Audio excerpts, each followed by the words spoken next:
Update. I told my husband I missed the days when men were men, so he left without a fight. Now he's opening a bakery with his new girlfriend, our daughter's helping him decorate cupcakes, and I'm sitting alone in the house we built, wondering how I became the one everyone walked away from. The woman with them was nothing special.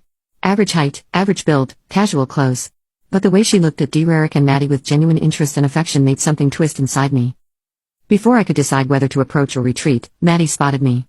Her smile faltered for just a moment before she nudged her father. Derek turned, saw me, and his expression shifted to something carefully neutral. "Mom, what are you doing here?" Maddie called, waving me over. There was nothing to do but join them.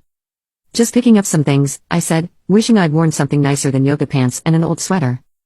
"Hi, Derek." "Brenda," he nodded. Then, remembering his manners, he gestured to the woman beside him. "This is Julia." "Julia, this is Maddie's mom, Brenda." "It's nice to meet you," Julia said, offering her hand. Her grip was firm, her smile genuine. "I've heard so much about you." "I bet you have," I thought bitterly but forced a smile. "All good things, I hope." An awkward silence fell. Derek cleared his throat. "Julia and I met at that cooking class I started taking. She's a fantastic baker." "I'm learning from him, actually," Julia laughed. "Your ex-husband is something of a star in our class. His sourdough is legendary." "Is it?" I said, hating how strained my voice sounded. "He always did enjoy his little hobbies."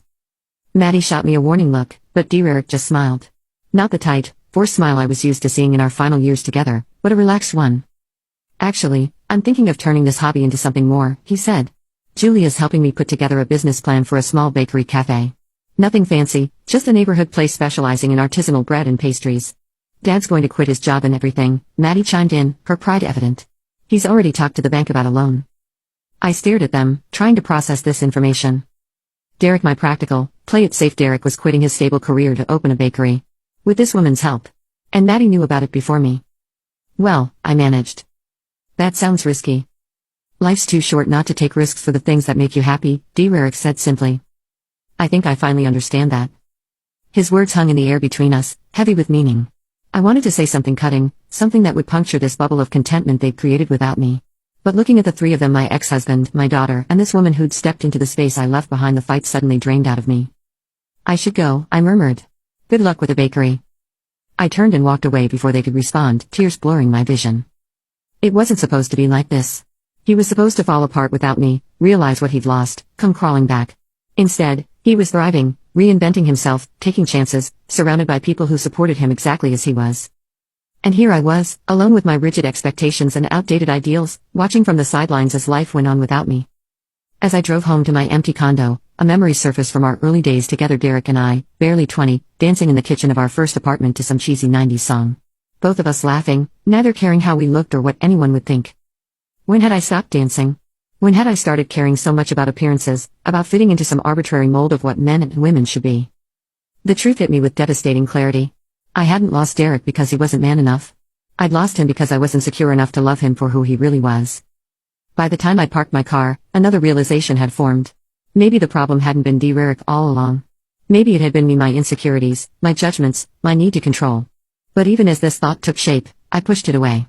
It was easier to blame him, to blame society, to blame anyone but myself. "It's not fair," I whispered to my empty condo. I just wanted what everyone wants, a real man, a normal life. But as my words echoed in the silent space, they sounded hollow even to my own ears. Because the truth was, I had a real man. A man secure enough to be himself, to enjoy the things he enjoyed without worrying about gender stereotypes. A man kind enough to avoid unnecessary conflicts, wise enough to choose his battles. A man strong enough to walk away when he wasn't valued. And I'd thrown it all away because he didn't fit some outdated idea of masculinity I'd clung to.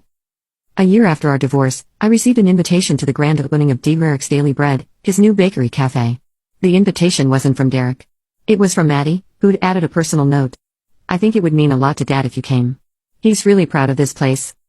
I almost threw it away.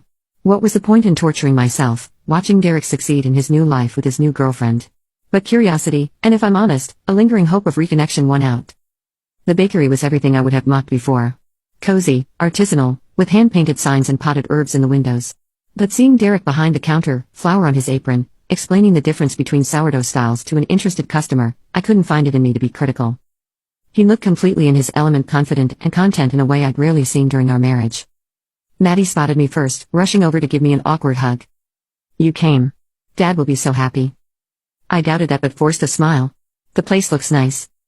He did well. He did amazing, Maddie corrected. There was a write-up in the local paper last week and they've been slammed ever since. Julia's helping with the business side until Dad gets the hang of it. As if summoned by her name, Julia appeared beside Maddie, offering me a cup of coffee. Brenda, so glad you could make it. Derek's been too busy to break away, but I know he'll want to say hello.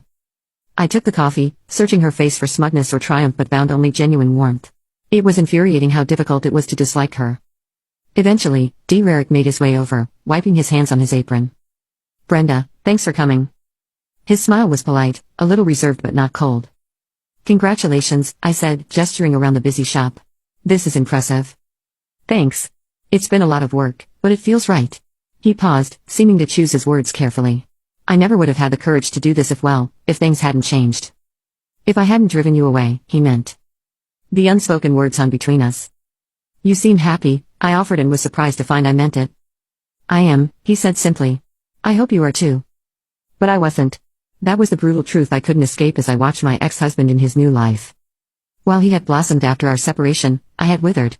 My rigid ideas about who he should be had cost me everything: my marriage, my relationship with my daughter, and ultimately my own happiness. As I left the bakery, the weight of my mistakes pressed down on me. I had pushed away a good man because he didn't conform to some arbitrary standard of masculinity. I had valued appearances over authenticity, control over connection.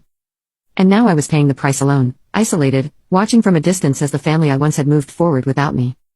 The real tragedy wasn't that Derek wasn't man enough. It was that I wasn't woman enough to appreciate the man he truly was.